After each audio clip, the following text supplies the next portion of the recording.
नमस्कार, देश नहीं झुकने देंगे में बहुत बहुत स्वागत आप सभी का। मैं हूं आपके साथ अमन चोपड़ा। इमरान खान जिंदा या मुर्दा?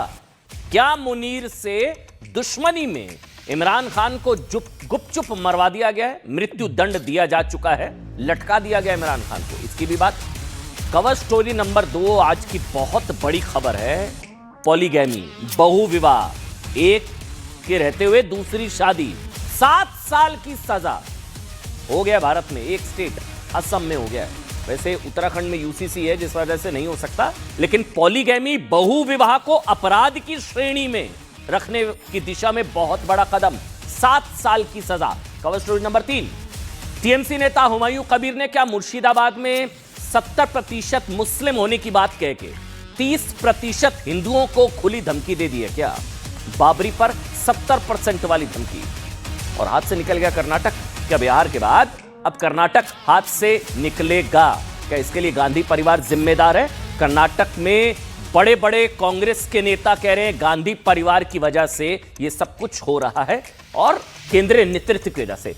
लेकिन सबसे पहले सबसे बड़ी कवर स्टोरी, इमरान खान को मृत्यु दंड। इमरान खान जिंदा या मुर्दा? बात इसकी। ये आप देखें, ये देखें। इमरान खान के बाल को भी इन्होंने नुकसान पहुंचाया। मैं आपको ये बता दूं, जरा पाकिस्तानियों से बाहर निकल के पूछ लें, इनमें से कोई नहीं बचेगा। कई हफ्तों से इमरान खान साहब को आइसोलेशन में रखा गया है। उनसे किसी किस्म की कोई मुलाकात नहीं कराई जा रही। मुश्किल है, वो बहुत बड़ी मुश्किल तो इमरान खान खुद काट रहे हैं कि वो एक आइसोलेशन में, वो सबसे मुश्किल कैद होती है आइसोलेशन की। सूबे के चीफ एग्जीक्यूटिव को उसके लीडर, उसके कायद जनाब इमरान खान साहब से मिलने नहीं दिया जा रहा था। कैमरे के सामने इमरान खान से पूछे कि वज़ीर आला साहब आए हैं, 6 घंटे से बैठे हैं, ऐसे अफवाहें कि आपकी सेहत ठीक नहीं है। आजादी, आजादी। अब जानते हैं साहब, 865 दिन मतलब 845 दिन हो चुके हैं।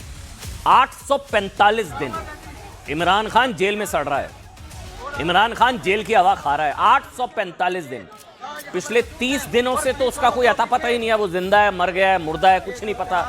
मतलब क्या वाकई मुनीर ने इमरान खान को मरवा दिया है? कुछ नहीं पता लग रहा है पिछले 30 दिन से। और 845 दिन से जेल में सड़ रहा है इमरान खान।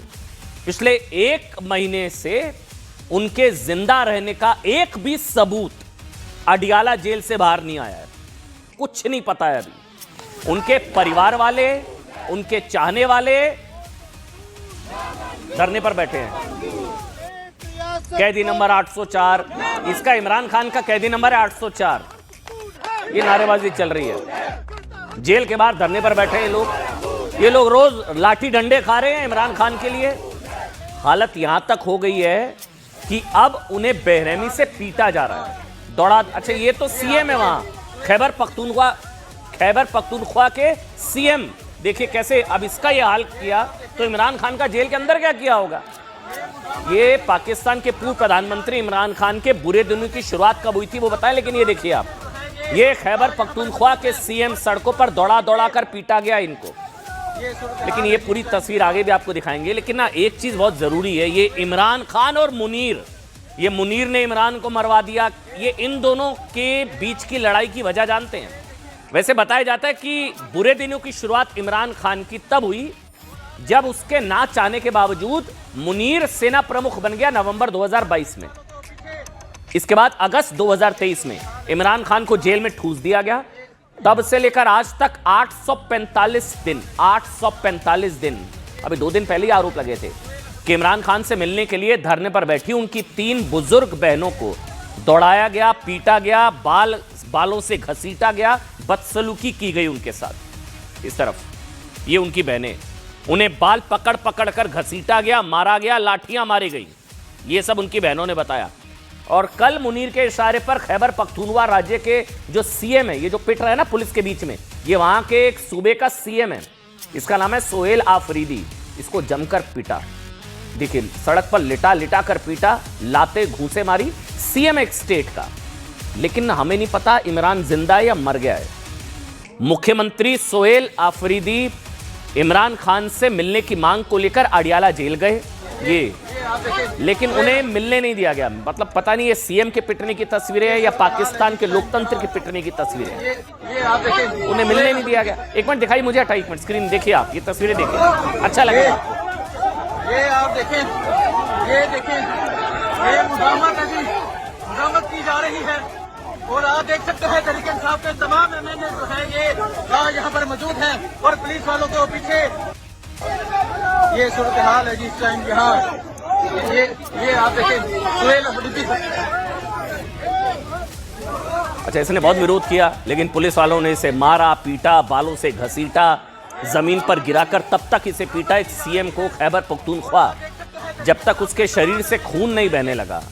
दिखाने के लिए कुछ है नहीं, इमरान खान का सबूत आ नहीं रहा है। अब आप सोच कर देखिए, लोग इसलिए कह रहे हैं साहब, जेल के बाहर मुनीर के इशारे पर सैकड़ों टीवी कैमरों के सामने एक सीएम को इस तरह बुरी तरह से अगर पीटा जा सकता है तो जेल के अंदर ये लोग इमरान खान का क्या हाल कर रहे होंगे। खुले में कैमरों के सामने सीएम को ऐसे पीट सकते हैं मुनीर के इशारे पर, तो ये इमरान खान का जेल के अंदर काल कोठरी में क्या हाल कर रहे होंगे। क्या पता मरवा दिया हो, वो अंधेरे में है, उसकी स्थिति बताने वाला कोई नहीं है। इमरान खान का जीवित होना पूरे पाकिस्तान के लिए सबसे बड़ा सस्पेंस इसलिए है क्योंकि 1 महीने से ज्यादा उनकी सलामती की कोई खबर नहीं है। हमें कोई चिंता नहीं है ऐसा कि इमरान खान की हमें कोई चिंता हो रही हो, हमें मर जाए जिंदा रहे हमारे को क्या लेना देना, लेकिन खबर क्योंकि पड़ोसी मुल्क पाकिस्तान से है और पड़ोसी नहीं बदल सकते हैं, तो वहां अगर अनरेस्ट होता है तो असर भारत पर भी होता है। लेकिन इमरान खान की 1 महीने से कोई खबर नहीं है। वहां की सरकार उसके जीवित होने का दावा तो कर रही है लेकिन उसके जिंदा होने का एक भी सबूत नहीं दे पा रही है, इसलिए लग रहा है इमरान का मर्डर हो गया है, उसे लटका दिया गया है। कल यहां तक कि कोर्ट के आदेश के बावजूद इमरान के वकीलों को उनसे मिलने नहीं दिया गया। अफगान मीडिया दावा कर रहा है कि इमरान का तो मर्डर हो गया, मुनीर ने मरवा दिया, मृत्यु दंड दे दिया है, लटका दिया है। कुछ समर्थकों को आशंका है कि जेल में इमरान खान को हत्या से पहले बहुत टॉर्चर किया जा रहा है। इमरान खान, मुनीर पूरी खुन्नस निकाल रहा है उसके साथ। इसी को लेकर इमरान खान के बेटे हैं कासिम खान, ये इमरान खान का बेटा है कासिम खान, इसने सोशल मीडिया पर एक पोस्ट किया। पोस्ट में उसने लिखा कि मेरे पिता 845 दिनों से गिरफ्तार है। ये कासिम खान इमरान खान का बेटा है और आगे उसने लिखा पिछले 6 हफ्ते से उन्हें किसी से मिलने नहीं दिया गया। 6 हफ्ते मतलब 1.5 महीना हो गया, मिलने नहीं दे रहे हैं। उन्हें मौत के कमरे वाले एकांत कारावास में रखा गया है, कोई फोन कॉल नहीं, मीटिंग नहीं। वो कह रहे मेरा बाप जिंदा भी है नहीं, मुझे कोई पता ही नहीं, कोई सबूत ही नहीं है, परिवार का इमरान खान से कोई कांटेक्ट नहीं है, ये सब इन्होंने लिखा। मैं इंटरनेशनल कम्युनिटी से तत्काल हस्तक्षेप का आह्वान करता हूं, वो शहबाज सरकार से इमरान के जीवित होने का सबूत मांगे। बेटा कह रहा है पता तो लगे मेरा बाप जिंदा भी है या मर गया है। यानी ये तो अब तय है साहब कि इमरान खान की स्थिति को लेकर शहबाज सरकार और मुनीर की सेना अपने ही देश से कुछ छुपा रही। अच्छा एक बार नारेबाजी सुनाइए, सुनिए। करता हर पुख्तून है, करता हर पुख्तून है, करता हर पुख्तून है, करता हर पुख्तून है, करता हर पुख्तून है। भी बोल रहे आजादी, इमरान कमांडो आजादी, इमरान कमांडो आजादी। एक ही मकसद, एक ही नारा, निकालो खान हमारा, एक ही मकसद, एक ही नारा, निकालो खान हमारा, एक ही मकसद, एक ही नारा, निकालो खान हमारा, एक ही मकसद, एक ही नारा। देखिए एक चीज तो है, इमरान को लेकर मुनीर कुछ तो छुपा रहा है। ये जो मुनीर है आतंकी सेना का सरदार, डैमेज कंट्रोल करने के लिए जेल प्रशासन की ओर से कहा गया कि उन्हें 1 महीने से ना कंप्लीट आइसोलेशन में रखा गया इमरान खान को। लेकिन क्यों, इसका जवाब खुद प्रशासन या सरकार के पास नहीं है। मतलब क्या इतना पीटा है, इतना टॉर्चर किया है कि मिलने वाली हालत में नहीं है। हैरानी की बात यह है कि खुद इमरान खान ने 3 महीने पहले, ये भी सुनिएगा जो अब बता रहा हूं, इमरान खान को डाउट था कि कोई उसको मरवा सकता है तो वो है मुनीर। इमरान खान ने 3 महीने पहले अपनी इस हालत की भविष्यवाणी कर दी थी। इमरान खान ने जुलाई 2025 में एक चिट्ठी लिखी थी, यह चिट्ठी हमारे हाथ लगी। इमरान खान ने 2025 में जेल के समर्थकों को एक चिट्ठी लिखकर, जेल से समर्थकों को एक चिट्ठी लिखकर कहा था कि अगर जेल में उसके साथ कुछ हुआ, कोई अनहोनी हुई, तो मुनीर को इसके जिम्मेदार माना जाए। इमरान को भी शक था अभी तो जिंदा है, इमरान को भी शक है, था, हमें पता नहीं, लेकिन इसको भी डाउट था कि मुनीर इसको मरवा सकता है। इसने जुलाई 2025 में चिट्ठी लिखकर कह दिया था कि अगर मुझे कुछ हुआ तो फिर मुनीर इसका जिम्मेदार होगा। इसलिए अडियाला जेल के बाहर पिछले कई दिनों से इमरान समर्थकों का प्रदर्शन तेज हो चुका है। जेल के बाहर शाहबाज मुनीर के खिलाफ नारे लग रहे हैं, लाठी गोली की सरकार नहीं चलने दी जाएगी, ये सब नारेबाजी चल रही है। और लेकिन अभी तक कोई अपडेट, जेल से कोई सबूत जिंदा होने का बाहर नहीं आया है।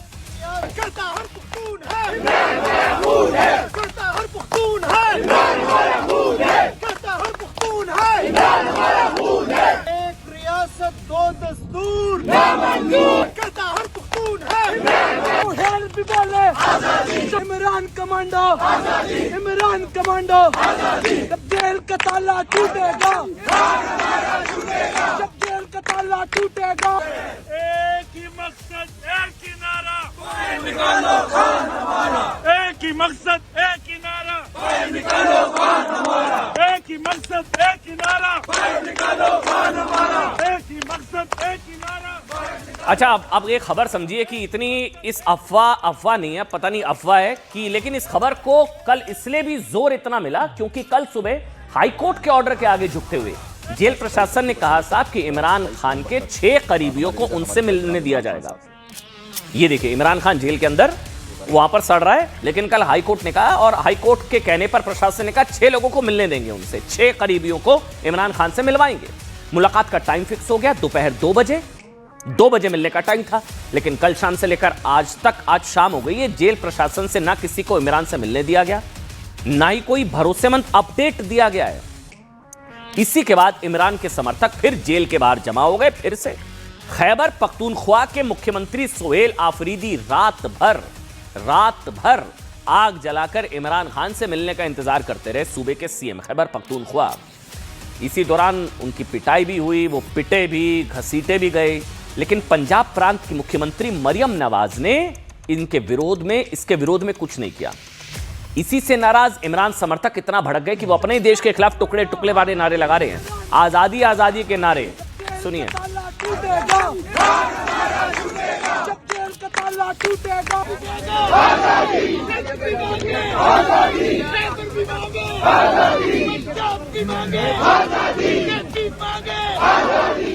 अब देखिए, इमरान के समर्थकों का आरोप है साहब कि जेल में इमरान को टॉर्चर किया गया। इसका आदेश खुद मुनीर ने दिया है और अब मुनीर के आदेश पर ही पाकिस्तान के कोर्ट के आदेश की धज्जियां उड़ाई जा रही हैं। कैसे, सुनिए। इस्लामाबाद हाईकोर्ट ने ऑर्डर दिया था कि इमरान खान को उनके करीबियों से मिलवाया जाए, लेकिन मुलाकात नहीं हुई।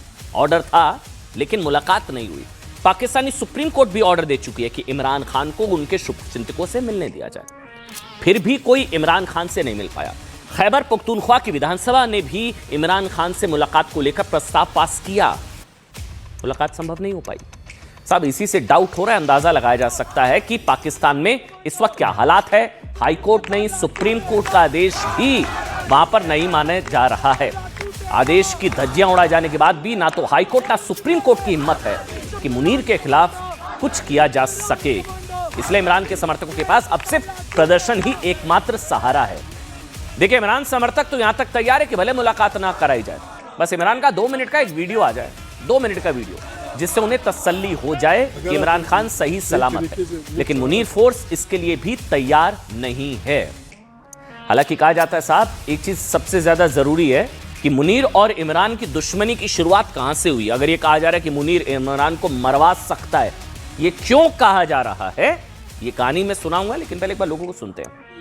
सही तरीके, अगर आप सही तरीके से मुल्क चलाना चाहते हैं, वहाँ कैमरे के सामने इमरान खान से पूछें कि वज़ीर आला साहब आए हैं, 6 घंटे से बैठे हैं, ऐसी अफवाहें कि आपकी सेहत ठीक नहीं है, ऐसी अफवाहें कि आप खुदा न खास्ता क्या ले आए, 2 मिनट की कैसे होगा, लोग सुन लेके चले जाए। सर, आप अगर आप सही तरीके से मुल्क चलाना चाहते हैं, वहाँ कैमरे के सामने इमरान खान से पूछें कि वज़ीर आला साहब आए हैं, 6 घंटे से बैठे हैं। अच्छा, ये कहा जाता है कि ये मुनीर और इमरान की दुश्मनी की शुरुआत तब हुई थी जब इमरान खान प्रधानमंत्री थे, मुनीर आईएसआई प्रमुख था। क्या हुआ था तब 2019 में इमरान खान ने ये आरोप लगाया था, इमरान खान ने, कि मुनीर ने उसकी पत्नी की जासूसी कराई। इमरान ने मुनीर को बोला कि तूने मेरी पत्नी की जासूसी कराई। यही बात मुनीर इमरान के बीच दुश्मनी की शुरुआत यहीं से हो गई थी। इसके बाद 2022 में इमरान ने मुनीर को सेना प्रमुख बनाए जाने का विरोध किया, दुश्मनी और गहरी हो गई, लेकिन मुनीर तो बन गया। 2023 में मुनीर के सेना प्रमुख बनते ही इमरान पर धड़ाधड़ केस लादे जाने लगे, उन्हें जेल भेज दिया गया। 2025 में मुनीर को जब फील्ड मार्शल है, पाकिस्तान में फील्ड मार्शल होता है, फील्ड मार्शल बनाया गया 2025 में, तो इमरान की ओर से कहा गया कि पाकिस्तान जंगल राज बन चुका है। इसके बाद इमरान ने कहा कि मुनीर उन्हें टॉर्चर कर रहा है। आगे इमरान ने बोला मुझे अगर कल को कुछ हो गया ना तो मुनीर जिम्मेदार होगा। इसके बाद इमरान का मुनीर के खिलाफ आखिरी बयान वो था जिसमें इमरान ने मुनीर को अब तक का सबसे क्रूर तानाशाह बताया। इसी के बाद पाकिस्तान की जेल से इमरान की खबरें आनी बंद हो गई। अब 30 दिन से अपडेट आना बंद हो गया है।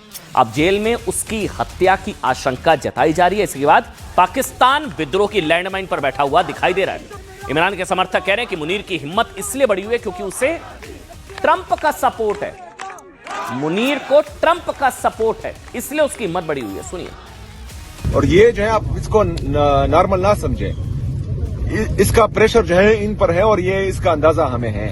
लेकिन फिर जब हम तरीके से आएंगे, तैयारी के साथ आएंगे, इरादे के साथ आएंगे, तो फिर जो है मेरे ख्याल में बहुत से लोगों की नींदें उड़ जाएंगी। मुल्क है, चाहे वो इंग्लैंड है, चाहे अमेरिका है, जैसा ये लोग इनके सपोर्ट कर रहे हैं इस चीज में। इनको पता है कि पाकिस्तान में क्या हुआ। इन्होंने खुद, इनकी रिपोर्ट आई है कि सारा इलेक्शन फ्रॉड हुआ था। इन्होंने जो आई थी कॉमनवेल्थ की रिपोर्ट है सारी, आपने भी देखी होगी। तो उन लोगों को तो पता है सब कुछ, लेकिन वो कुछ नहीं करेंगे। आज तो बल्कि संसद में भी, पाकिस्तान की संसद में भी इमरान खान को लेकर जबरदस्त हंगामा हुआ। ये देखिए वो तस्वीर है। इमरान खान की पार्टी है पीटीआई, उसके नेता है फैजल जावेद ने जेल में इमरान खान से मुलाकात ना होने का मुद्दा उठाया। पूछा कि साहब किस कानून के हिसाब से इमरान खान के परिवार और उनके करीबियों को उनसे मिलने नहीं दिया जा रहा है। इस पर शाहबाज सरकार में मंत्री हैं तलहा चौधरी, कहा कि अडियाला जेल प्रशासन जेल मैनुअल के नियमों के हिसाब से मुलाकातें तय करता है। उन्होंने आरोप लगाया कि इमरान खान पाकिस्तान की जेल हिस्ट्री में ऐसे वीवीआईपी कैदी हैं जिन्हें जेल में सबसे ज्यादा सुविधाएं दी जा रही हैं। इसके बाद पाकिस्तान संसद में सरकार और विपक्ष के बीच हंगामा हुआ। किसने क्या कहा, एक बार सुनिए। वकील भी उन्हें नहीं मिल रहे, उनके वकील भी उन्हें नहीं मिल पा रहे। तो मुझे बताया ना चेयरमैन साहब, यहां से हमें जवाब चाहिए। कोई एक चीज ये जस्टिफाई कर सकते हैं इनमें से जो कर रहे हैं, ये किसी सूरत हमें ये काबिल कबूल नहीं है। लिहाजा अगले 24 घंटे के अंदर अंदर इमरान खान से मुलाकात करवाई जाए। कि मुलाकात का एक जेल जो मैनुअल है, जो जेल की एक्टिविटी है वो तो एक जेल मैनुअल से होती है।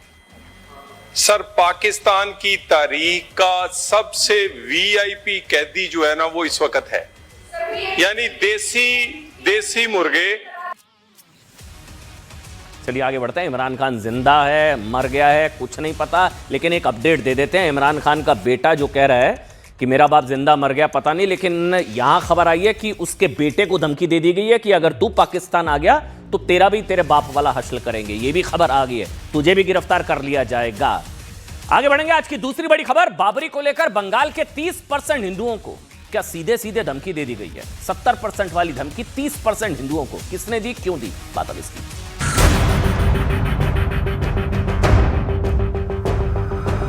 শক্তি থাকলে আমাকে রুখে নেবে, তাতে আমি সহ 100 জন শহীদ হলে 500 জনকে শহীদ করে দেবো ওখানে। আমার চ্যালেঞ্জ এটা।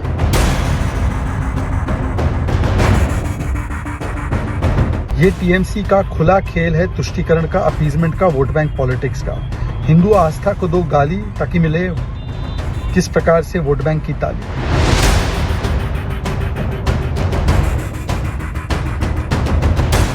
मुगल साम्राज्य बाहर से आके साम्राज्य किए हैं, उनके नाम से अगर मस्जिद बनाना चाहता है, मस्जिद बनाए ना।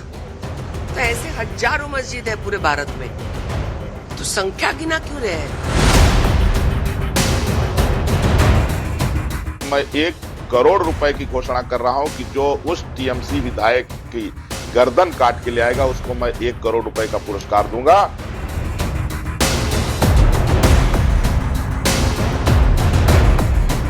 किसी भी राज्य अथवा क्षेत्र में बाबर के नाम पर मस्जिद बनाने की कोशिश की गई, सनातन प्रतीक स्थल को स्थापित करने का काम हिंदू समाज करेगा। ये जो है ना ममता बनर्जी के नेता हुमायूं कबीर लगातार 2-3 दिन से 4 दिन से चर्चा में है। हिंदुओं को बहा देने की धमकी पहले भी दे चुके हैं, पहली बार नहीं है, सीरियल ऑफेंडर है ये आदमी। ये आदमी जो है, ये जो मंत्री जी हैं, टीएमसी के बड़े नेता हैं, इज ए सीरियल ऑफेंडर। ये हिंदुओं को गंगा में फेंकने की बात पहले भी कर चुके हैं, वो भी इन पर आरोप लगे थे, बड़ा बवाल हुआ था। और एक बार फिर इन्होंने ऐसी धमकी दी है, ऐसी धमकी, संख्या बता रहे हैं, कह रहे हैं मुर्शिदाबाद में तो 70% है हम लोग, तो मतलब क्या 30% हिंदुओं को बंगाल में खुली धमकी दी जा रही है। हुमायूं कबीर एक बार फिर से धमकी देते हुए कह रहे हैं कि मुर्शिदाबाद में 70% मुसलमान हैं और जो भी हमारे खिलाफ होगा उसे गंभीर परिणाम भुगतने होंगे। किसे? 30% हिंदुओं को। ये 30% हिंदुओं को ममता के नेता बंगाल में क्या सीधे सीधे धमकी दे रहे हैं? सवाल यह है कि क्या हुमायूं कबीर के लिए मुर्शिदाबाद में 70% मुस्लिम आबादी का मतलब 30% हिंदुओं को डराना और दबाव में लाना है? यहां मतलब आप सोचकर देखिए, क्या होता था ना कि माइनॉरिटी राइट्स, अल्पसंख्यकों के अधिकार। यहां मुर्शिदाबाद में हिंदू माइनॉरिटी 30%, अब वहां हिंदुओं को सीधे सीधे धमकी दी जा रही है। कोई अल्पसंख्यक अधिकार वाला आया झंडा लेकर कि क्यों ऐसी भाषा का इस्तेमाल हो रहा है? क्या टीएमसी के नेता 70% मुसलमानों के नाम पर 30% अल्पसंख्यक हिंदुओं को डराने की राजनीति कर रहे हैं? क्या हुमायूं कबीर हिंदुओं को 70% वाली खुली धमकी इसलिए दे रहे हैं ताकि मुर्शिदाबाद में कोई बाबरी मस्जिद के विरोध की हिम्मत ना करे? बाबरी मस्जिद बना रहे हैं साहब, जमीन का आता पता नहीं है। क्या ममता बनर्जी सरकार ऐसी धमकियों का समर्थन कर रही है या हुमायूं कबीर के खिलाफ कोई कार्रवाई होगी? आप खुद सोच कर देखिए, सब देश में किसी बीजेपी नेता ने हुमायूं कबीर जैसी धमकी अगर मुसलमान भाइयों को लेकर दी होती कि यहां तो 80% हिंदू हैं, 20% सोच लो, तो आज क्या होता? बीजेपी छोड़िए, किसी भी हिंदुवादी ने अगर ऐसी धमकी दे दी होती, अगर ये कहा होता ना कि हिंदू यहां 70% 80% है, जो हमारे खिलाफ जाएगा उसे गंभीर परिणाम भुगतने होंगे, मामला यूएन तक पहुंच जाता साहब। विपक्षी दलों में हाहाकार मच गया होता। लेकिन इन लोगों को ना सेकुलर डिस्काउंट मिलता है, तुष्टीकरण का मजहबी डिस्काउंट मिलता है, इन लोगों पर कोई कुछ नहीं कहता। संविधान, लोकतंत्र, कानून सब खतरे में आ चुका होता है। लेकिन हुमायूं कबीर ममता के नेता की इस 70% वाली धमकी पर खुद को सेकुलर कहने वाले नेता ना मुंह पर टेप लगाकर बैठे हुए हैं, सबके मुंह में दही जमी हुई, फेविकोल खा के बैठे हैं साहब। हुमायूं कबीर की 70% वाली धमकी का वीडियो बीजेपी ने शेयर किया।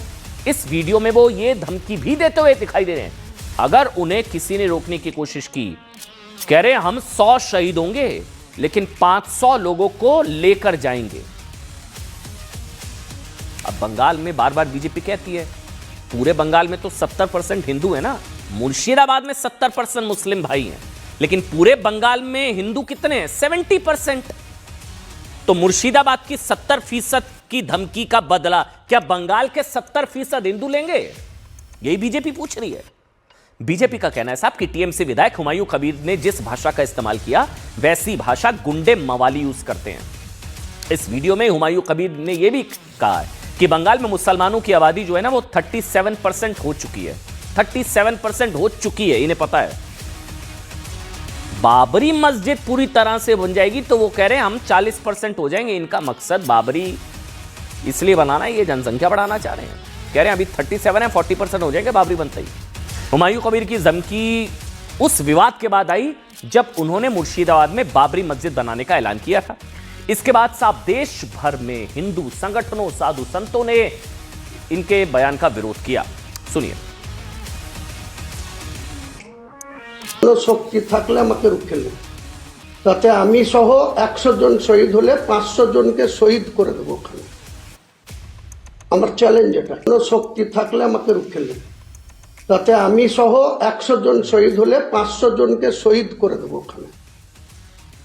আমার চ্যালেঞ্জ এটা, শক্তি থাকলে আমাকে রুখে নেবে, তাতে আমি সহ 100 জন শহীদ হলে 500 জনকে শহীদ করে দেবো ওখানে। আমার চ্যালেঞ্জ এটা, শক্তি থাকলে আমাকে রুখে নেবে, তাতে আমি সহ 100 জন শহীদ হলে 500 জনকে শহীদ করে দেবো ওখানে। আমার চ্যালেঞ্জ এটা, শক্তি থাকলে আমাকে রুখে নেবে, তাতে আমি সহ 100 জন শহীদ হলে 500 জনকে শহীদ করে দেবো ওখানে।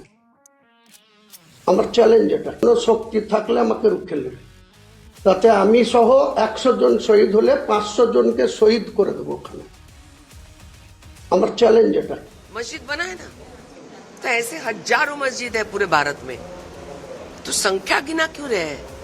अपने आप को वो खुद संख्या समझते हैं, मतलब है इंसान नहीं समझते, संख्या समझते हैं। बहुत बुरी बात है।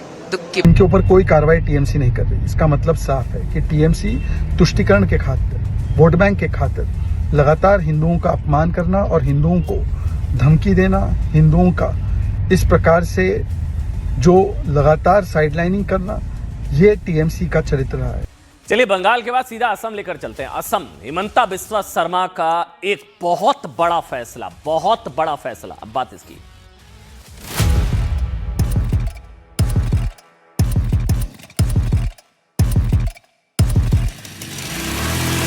असम में बहु विवाह पॉलीगेमी नहीं होगा। पोलीगमी बिल जो लाया ये सरासर एक गलत बात है। पर्सनल राइट सबका है, सबका शादी करने का जरूरत है तो करेगा, नहीं तो नहीं करेगा। जो अगर कानून बनाकर कोई कार्रवाई की जाए और सब पर लागू हो, हर धर्म वालों पर लागू हो, हर जाति बरादरी पर लागू हो, तो किसी को एतराज़ नहीं हो सकता। मुल्क के आइन के खिलाफ अगर कोई कानून बनता है, किसी ख़ास मज़हब के ख़िलाफ़ बनता है, तो उसको किस तरीके से वैलिड करार दिया जा सकता है।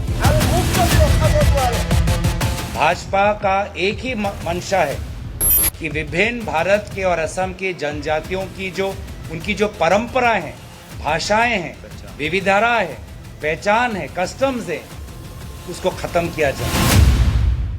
देखिए बहुत बड़ी खबर है साहब, ध्यान से सुनिएगा। असम में बहु विवाह को, मतलब एक के रहते हुए दूसरी शादी, बहु विवाह को लीगली क्राइम घोषित, दंडनीय अपराध घोषित करने की दिशा में एक बहुत बड़ा कदम उठा दिया गया है। मतलब एक से ज्यादा शादी पर 7 साल तक की सजा का प्रावधान कर दिया गया है। 7 साल, पूरी खबर समझिए। अब क्या होता है, अभी इस्लाम में कुछ शर्तों के साथ पुरुष को 4 शादी करने की इजाजत दी गई है।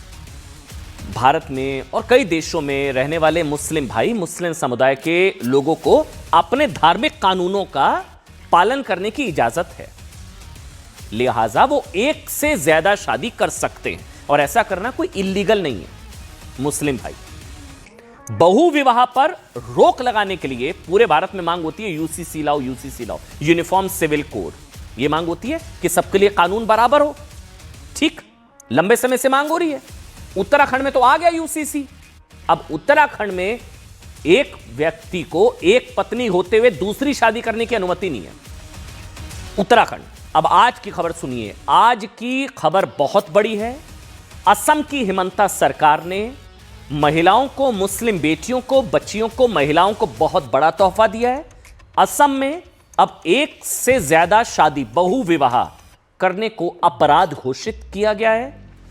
इसकी दिशा में एक बहुत बड़ा कदम उठा दिया गया है। विधानसभा में पॉलीगैमी, बहु विवाह कानून को मंजूरी मिल गई है। राज्यपाल से मंजूरी मिलने के बाद जल्द ही पूरे असम में कानून लागू हो जाएगा।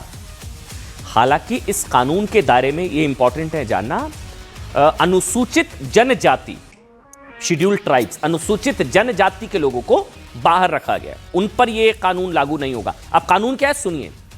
अगर कोई व्यक्ति पहले से शादीशुदा है, असम में रहता है, पहले तो असम में रहता है, पहले से शादीशुदा है, उसकी शादी कानूनी रूप से खत्म नहीं हुई है और फिर भी वो दूसरी शादी करता है, वो किसी भी रिलीजन का हो, उसे अपराध माना जाएगा।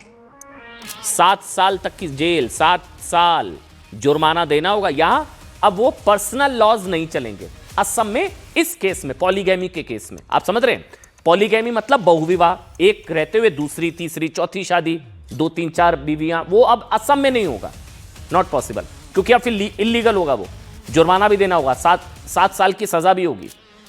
अगर कोई व्यक्ति छिपाकर दूसरी शादी का दोषी पाया जाता है ना, छिपा लिया, दूसरी शादी कर ली, 10 साल तक की सजा, 10 साल। नए कानून में दूसरी शादी पर सिर्फ सजा ही नहीं, बल्कि दोषी व्यक्ति पर, अब यह सुनकर लोगों का पारा चढ़ा हुआ है साहब, जो आगे बता रहा हूं। अब विपक्ष तौबा मचा रहा है, पाबंदियां कर दी गई, कई पाबंदियां। सुनिए, बहु विवाह ये दोषी व्यक्ति को किसी भी सरकारी नौकरी के लिए अयोग्य माना जाएगा। आप समझ रहे हैं इसका मतलब? बहु विवाह को के दोषी व्यक्ति को गवर्नमेंट जॉब नहीं, दोषी व्यक्ति को किसी भी सरकारी योजनाओं का लाभ नहीं मिलेगा। अब या तो दूसरी शादी चुन लो या सरकारी सुविधाएं चुन लो, एक को चुनना पड़ेगा। साथ ही ऐसी व्यक्ति स्थानीय निकाय चुनाव में भी हिस्सा लेने के लिए प्रतिबंधित कर दिए जाएंगे, ऐसा होगा। वह नए कानून में पीड़ित महिलाओं की मदद का भी प्रावधान किया गया। मुस्लिम बहनें या जो भी इस चीज से पीड़ित हैं, प्रावधान किया गया है जिसके मुताबिक पीड़ित महिला को फौरन 1,40,000 रुपए का मुआवजा, तुरंत 1,40,000 रुपया, वो अगर पीड़ित है।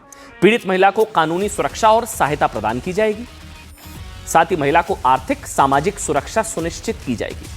साहब, असम के इस नए बहु विवाह कानून में ना सिर्फ दूसरी शादी करने वाले बल्कि दूसरी शादी के लिए मदद करने वाले और उसे छिपाने वालों को भी अपराधी मानने की बात है। चाहे वो गांव का मुखिया हो, मंदिर का पंडित हो, मस्जिद का काजी हो, दूसरी शादी करने वाले व्यक्ति के माता पिता ही क्यों ना हो। नए कानून में, क्योंकि ये क्राइम में अगर कंप्लिसिट मतलब आप उसमें भागीदार हैं, तो ऐसे सभी लोगों को दोषी होने पर 2 साल तक की मदद भी की तो भी अंदर जाएंगे, 2 साल तक की सजा का प्रावधान। साथ ही ऐसे लोगों को 1.5 लाख रुपए तक का जुर्माना भी देना पड़ेगा। अब नए बहु विवाह कानून पर सियासत शुरू, एज एक्सपेक्टेड। इस नए कानून को ट्राइबल संस्कृति पर हमला बताया जा रहा है, तो कोई मुसलमानों के पर्सनल लॉ में दखल बता रहा है। अगर कोई घर में एक पत्नी होने का बावजूद अगर दूसरा शादी करने का कोशिश करेगा, उनको 7 साल का जेल होगा। जरिया है भारत के फोक कल्चर, ट्राइबल कल्चर, आदिवासी कल्चरों पर कब्जा कर उनको खत्म करना, क्योंकि उनका मकसद है एक और हमारा मकसद है अनेक। पर्सनल लॉ के ऊपर जिस तरह से ये हमला हो रहा है, ये ठीक नहीं है और इसीलिए हम इसका विरोध में थे। पर्सनल लॉ के ऊपर हाथ डाल रहे हैं, ये सही नहीं है, आपका इंटेंशन गलत है। अब पता नहीं किसकी कौन सी इंटेंशन। मुस्लिम देशों में भी इस पर रोक है, आप जानते हैं। मुस्लिम तुर्की में मुसलमानों की आबादी 90% से ज्यादा है। तुर्की में वहां पर भी एक से ज्यादा शादी करने की इजाजत नहीं है। तुर्की की नागरिक संहिता बहुविवाह को रोकती है, इसे अपराध माना जाता है। यहां एक से ज्यादा शादी करने पर 5 साल तक की कैद हो सकती है। वहां पे भी इंटेंशन पे डाउट कर लीजिए। फिर ट्यूनीशिया में भी इस तरह का कानून है। मुस्लिम आबादी की बड़ी संख्या होने के बावजूद इस देश में महिलाओं के अधिकारों की रक्षा करने के लिए बहुविवाह पर रोक है। कह रहे हैं असम में कर दिया तो कम्युनल हो गया, एक धर्म को टारगेट किया जा रहा है। तो फिर तुर्की क्या कर रहा है, ट्यूनीशिया क्या कर रहा है? वहां पर तजाकिस्तान में मुसलमानों को एक से ज्यादा पत्नियां रखने की इजाजत नहीं है। अच्छा, एक और कंट्री का बताना जरूरी है। रूस, दुनिया का ऐसा देश है रूस, जहां पूरे देश में यूनिफॉर्म सिविल कोड है। किसी भी व्यक्ति को एक से ज्यादा शादी करने की अनुमति नहीं है, अब वो चाहे मुस्लिम ही क्यों ना हो। यही भारत में किया गया, जब ये असम में किया गया। उत्तराखंड में यूनिफॉर्म सिविल कोड पहले से लागू कर दिया गया है। यूनिफॉर्म सिविल कोड का मतलब समान नागरिक संहिता, सभी लोगों पर एक समान कानून लागू होगा इररिस्पेक्टिव ऑफ रिलीजन। मतलब चाहे कोई हिंदू हो चाहे मुस्लिम भाई हो, सब पर एक समान कानून लागू होगा। यही असम में किया गया है। हालांकि इसमें एक पेंच बताना जरूरी है, शेड्यूल्ड ट्राइब्स, अनुसूचित जनजाति पर यह चीज लागू नहीं होगी।